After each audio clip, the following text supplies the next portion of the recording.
Hello everyone, स्वागत है Excel के इस अमेजिंग चैप्टर में आप सभी का। आज का वीडियो जो है employ salary sheet with attendance sheet पर है। हालांकि हमने वीडियोस भी अपलोड किए हैं अटेंडेंस शीट का अलग से और सैलरी शीट का अलग से, बट अगर आप कहीं ऐसी जगह पे वर्क कर रहे हो जो आपको दोनों एक साथ करने के लिए बोल दिया जाए तो आप कैसे मैनेज करोगे।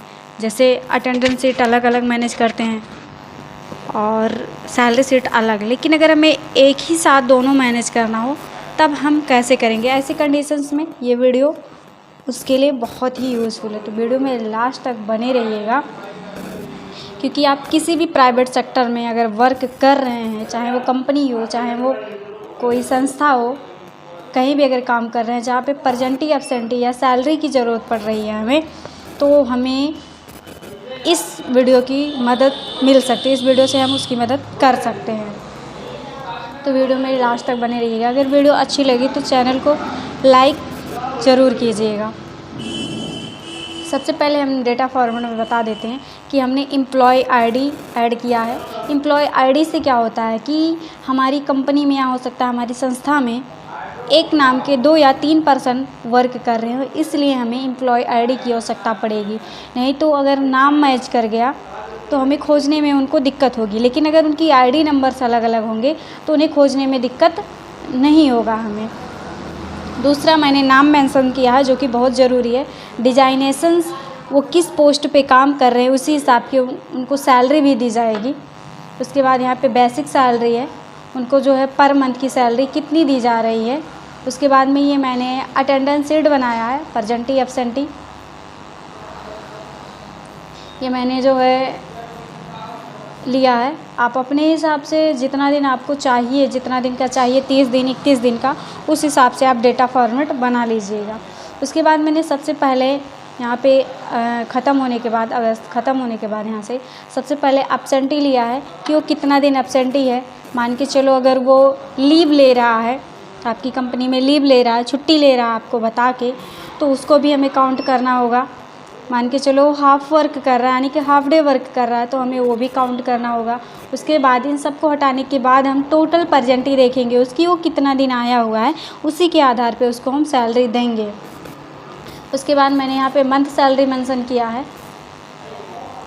उसके बाद में यहाँ पे आप देख सकते हैं टीए, ट्रैवलिंग अलाउंस होता है। जैसे आप कहीं आ जा रहे हैं, कंपनी की तरफ से आपको किसी वर्क के लिए बाहर भेज दिया गया। वैसे कन्वेंस तो होते कई प्रकार के हैं, बट इसमें से एक टीए है जो आपको मिल रहा है। जैसे कहीं ट्रैवलिंग के लिए आप आ जा रहे हैं, कंपनी के वर्क के लिए या फिर किसी और चीज़ के लिए आपको कंपनी भेज रही है, तो उसका खर्चा कंपनी स्वयं उठाएगी, आपको अपनी जेब से नहीं खर्च करना पड़ेगा। तो वो टीए के अंतर्गत आती है। जैसे कि कन्वेंस पे आता है, वेरिएबल पे आता है, बहुत सारे पे आते हैं। कन्वेंस पे का मतलब होता है जैसे आप किसी चीज़ को किसी के लिए एग्री कर रहे हैं तो उसके लिए भी कंपनी की तरफ से जो है पैसा दिया जाता है। उसका बाद आ रहा है यहाँ HRA, हाउस रेंट अलाउंस। जैसे कंपनी की तरफ से आपको रहने के लिए घर भी दे दिया जा रहा है, रूम का पैसा दे दिया जा रहा है कि आपको इतना पैसा दे दिया जा रहा है, आप कहीं भी रह सकते हैं। उसके बाद ग्रॉस सैलरी, आपकी कितनी सैलरी ये सब मिलने के बाद बन रही है। उसके बाद में ESI जो होता है एक प्रकार का हेल्थ इंश्योरेंस, हेल्थ से रिलेटेड चीज़ें होती हैं। इसमें क्या होता है कि इसमें पैसा जो है हमारा 0.75 से कटता है 3.75 तक % तक कटता है। इसमें से आप जितना चाहते हो आप निकाल सकते हो। ये हमारे कभी भी इमरजेंसी में वर्क करता है। इससे बेनिफिट भी है कि सपोज़ दैट आपको फैमिली मेम्बर में आप ही को कभी कुछ हो जाता है तो आपको मेडिकल इशू से रिलेटेड सारी सुविधाएं मिलेंगी। उसके बाद में PF, ये हमारी सैलरी का जो है कुछ % कटता रहता है, जो कि हमें क्लोजिंग ईयर में बहुत ज़्यादा अमाउंट में मिलता है। ये भी हमारे लिए बहुत ही बेनिफिट है। और अगर आप अच्छी कंपनी में काम कर रहे हो तो ये जो है सारी सुविधाएं मिलती हैं। ESI तो ज़रूर अगर अच्छी कंपनी में आप तो मिल रही है। उसके बाद ये है इन हैंड सैलरी। इतना सब कटने के बाद या इतना सब मिलने के बाद आपको कितनी सैलरी मिल रही है, ये हमारे बेसिक टर्म थे। आई होप इतना समझ में आया होगा। तो चलते हैं हम डेटा फॉर्मेट को फिर से बनाते हैं। यहाँ पे सबसे हम एम्प्लॉय आईडी टाइप कर लेते हैं, सीरियल नंबर ले लेते हैं,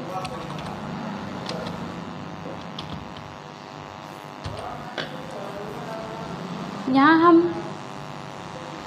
2 सेल को छोड़ दे रहे हैं ताकि जब हमें डेटा फॉर्मेट में फॉर्मेटिंग करनी हो तो उसके लिए हमें ये यूज़फुल रहे। तो यहाँ पे हम सबसे पहले सीरियल नंबर टाइप करते हैं,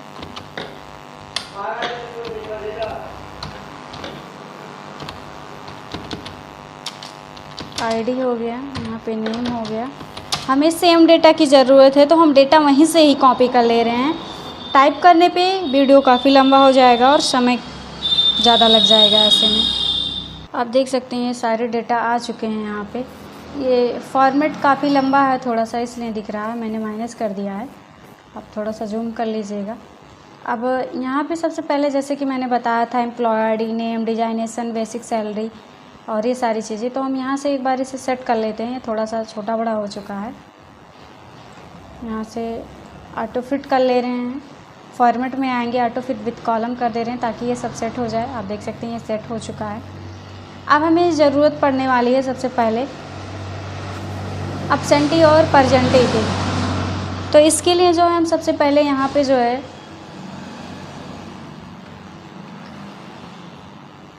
काउंट इफ फार्मूले का यूज करने वाले हैं।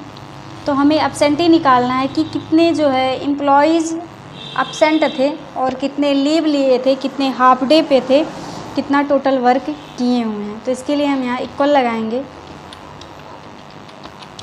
काउंट इफ लिखेंगे और ब्रैकेट लगाएंगे और डेटा को सिलेक्ट कर लेंगे जहाँ से हमारा डेटा है, यहाँ से यहाँ तक। उसके बाद में कॉमा लगाएंगे, डबल इन्वर्टेड कामा में हम एब्सेंट निकाल रहे हैं तो ए लिख देंगे और डबल इन्वर्टेड कामा क्लोज करके कर देंगे इंटर। ये हमारा एक दिन की एब्सेंटी निकल के आया कि ये एम्प्लॉय एक दिन एब्सेंट है। अगर मैं कहीं और भी कन्वर्ट कर दूँ तो ये आप देख सकते हैं कि ये दिखा रहा है 2 दिन एब्सेंट हो गया, जैसे कि मैंने सामने अभी किया। दूसरा आता है हमारा लीव। यहाँ पे सेम फार्मूला हम यूज करने वाले हैं, काउंट इफ ब्रैकेट, उसके बाद में डेटा को हम सिलेक्ट कर लेंगे यहाँ से यहाँ तक की। आप चाहो तो टाइप भी कर सकते हो, ज़रूरी नहीं कि आप सिलेक्ट ही करो। कॉमा, डबल इन्वर्टेड कामा में लीव निकाल रहे हैं तो हम यल लिखेंगे, ब्रैकेट क्लोज करके इंटर कर देंगे। आप देख सकते हैं इसने किसी भी दिन लीव नहीं लिया है, लेकिन अगर मैं कहीं भी कर दूं यल तो यहाँ पे आप देख सकते हैं कन्वर्ट हो जाएगा। उसके बाद हम हाफ डे निकालेंगे तो इसके लिए हम इक्वल लगाएंगे, सेम काउंट इफ लिखेंगे, ब्रैकेट्स लगाएंगे, डेटा फॉर्मेट को सिलेक्ट करेंगे यहाँ से यहाँ तक, जहाँ से जहाँ तक हमारा रहेगा। उसके बाद में कॉमा लगाएंगे, डबल इन्वर्टेड कामा में यस लिख देंगे, double inverted comma close, bracket close. उसके बाद अब हमें टोटल परजेंटी निकालनी है, यानी कि कितना दिन हमारा एम्प्लॉई परमानेंटली वर्क करने आया है। तो इसके लिए हम क्या करेंगे, सबसे पहले यहाँ पे जो है हम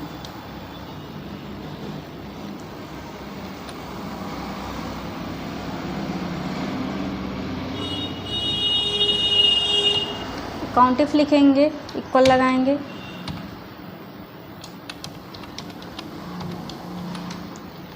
काउंट इफ लिखने के बाद हम टोटल वर्किंग डे में से एब्सेंट को माइनस कर देंगे। और रही बात यहाँ हाफ डे की, तो इसे हमें डे में कन्वर्ट करना है, तो उसके लिए हम 2 से भाग कर देंगे, डिवाइड कर देंगे, ये हमारा डे में कन्वर्ट हो जाएगा। तो सबसे पहले हम डेटा को सिलेक्ट कर लेते हैं। डेटा को सिलेक्ट करने के बाद यहाँ से मैंने सिलेक्ट कर लिया इतना। सिलेक्ट करने के बाद यहाँ से हम एब्सेंटी को जो है माइनस कर देंगे, यहाँ से हम एब्सेंटी को माइनस कर देंगे।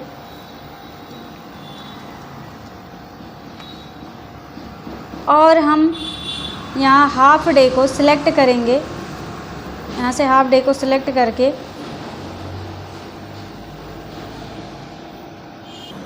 एक बार फिर से देखते हैं। यहाँ क्वांटा का यूज करेंगे, यहाँ लिखेंगे इक्वल लगाएंगे और क्वांटा लिखेंगे, ब्रैकेट लगाएंगे। जैसे कि मैंने बताया टोटल वर्किंग डेज़ में से एब्सेंटी को हम माइनस कर लेंगे। डेटा फॉर्मेट को सिलेक्ट करेंगे।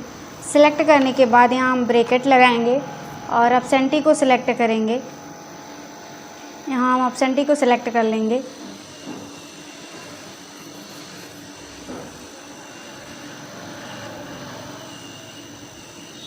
सिलेक्ट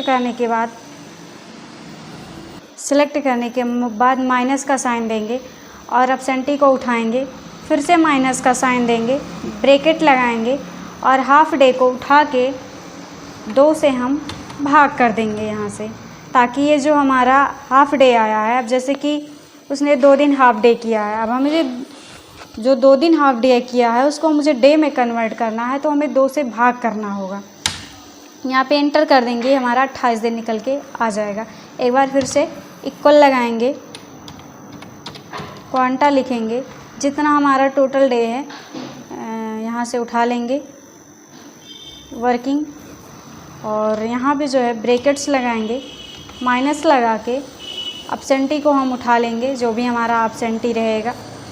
उसके बाद में फिर से माइनस लगाएंगे, ब्रैकेट लगाएंगे, जो हमारा हाफ डे रहेगा उसको हम उठा लेंगे और 2 से भाग कर देंगे। ये हमारा निकल के आ जाएगा। हालांकि हमने यहाँ पे कुछ निकाला नहीं है, इसलिए यहाँ पे ऐसा दे रहा है। अगर मैं यहाँ पे डबल टैप कर दूँ या स्क्रॉल कर दूँ तो ये निकल के आ जाएगा हमारा। यहाँ डबल टैप करते ही हमारा सारा का सारा डेटा दे रहा है।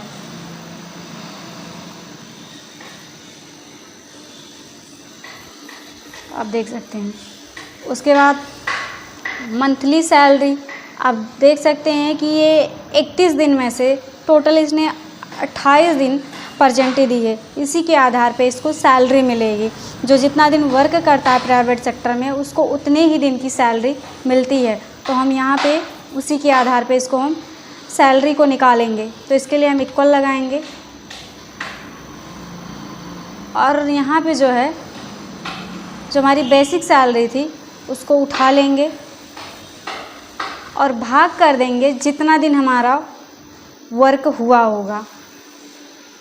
जैसे हमारा 31 दिन हुआ है तो हम 31 से भाग कर देंगे और गुणा कर देंगे जितना दिन हमने वर्क किया है। जैसे कि यहाँ पे 28 दिन किया गया है तो यहाँ इसको हम उठा लेंगे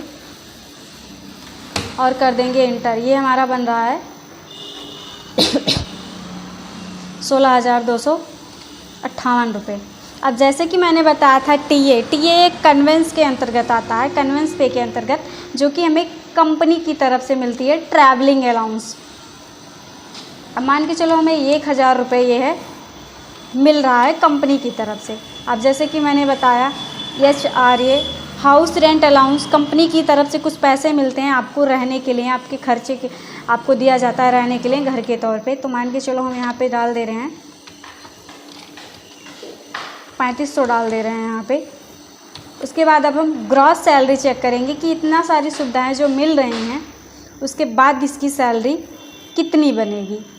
तो इसके लिए हम सबसे पहले इक्वल लगाएंगे यहाँ पे और मंथ सैलरी को प्लस कर लेंगे, प्लस टीए को प्लस कर लेंगे, प्लस HRA को प्लस कर लेंगे। ये हमारा निकल जाएगा जो है यहाँ पे आप देख सकते हैं 20,758 रुपये। अब जैसे कि ESI और यहाँ पे हम PF लिख दे रहे हैं जो कि हमें कंपनी की तरफ से मिलता है।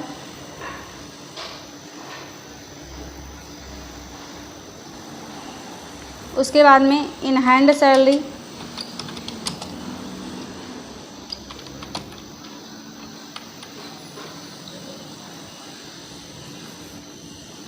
ESI जैसे कि मैंने बताया कि कंपनी से जो है 0.75% से लेके 3.75% तक कटता है। ये हमारा एक हेल्थ इंश्योरेंस के अंतर्गत आता है, हेल्थ इशू में काम करता है। अगर हमें सपोज दैट किसी प्रकार की प्रॉब्लम हो जाती है तो कंपनी सारा खर्चा उसका उठाती है, इसीलिए हमारी सैलरी का कुछ % वो कटता रहता है।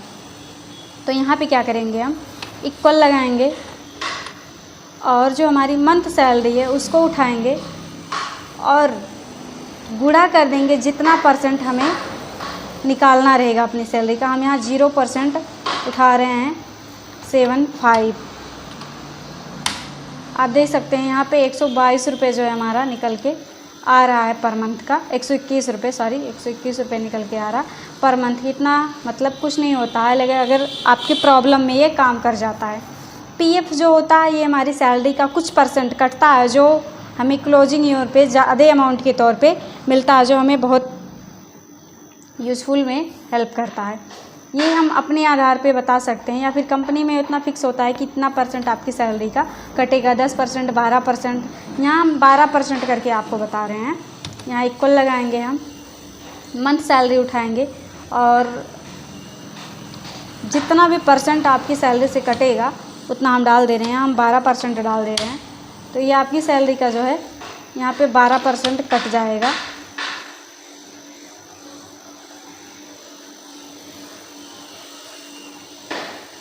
इतना सब होने के बाद आपको इन हैंड सैलरी कितनी मिलेगी आप देख सकते हैं, यहाँ पे हम बता रहे हैं। इतना सब होने के बाद जो है हमें सारी जो सैलरी मिलेगी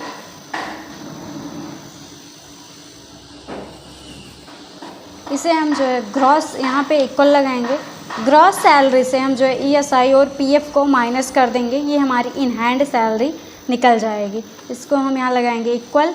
यहाँ हम ग्रॉस सैलरी उठाएंगे और माइनस करेंगे ईएसआई और माइनस करेंगे हमारा जो पीएफ है, जो कि पर मंथ हमारी सैलरी से कटता है। ये हमारा निकल के आ जाएगा पर मंथ की सैलरी 18,000 जो है। हम थोड़ा सा यहाँ से बड़ा कर दे रहे हैं